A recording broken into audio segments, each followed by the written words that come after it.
So I mentioned in the opening of the service and as a part of the announcements that this is a service or a Sunday with a split personality. We go from the joy and exuberance and celebration of Palm Sunday, and then we make the turn and look towards Holy Week, the events of Holy Week, and Jesus' last week with his friends, and what he experiences leading up to the crucifixion.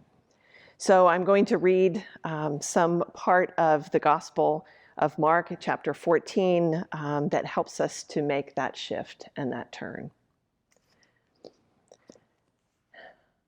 When they had sung the hymn, they went out to the Mount of Olives, and Jesus said to them, "You will all become deserters, for it is written, I will strike the shepherd, and the sheep will be scattered.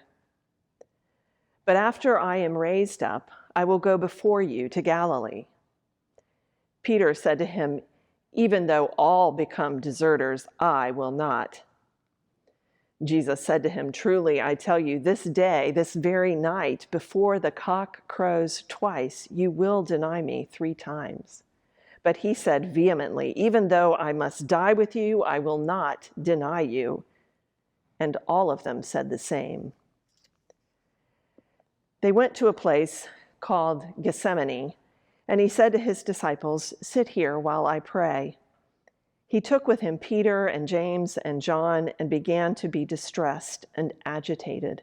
And he said to them, "I am deeply grieved, even to death. Remain here and keep awake."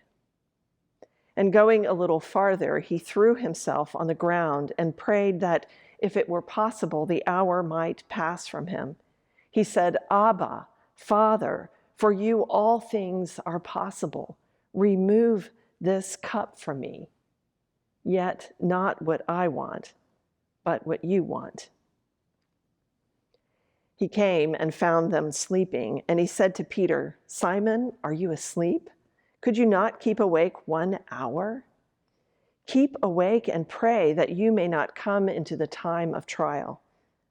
The spirit indeed is willing, but the flesh is weak."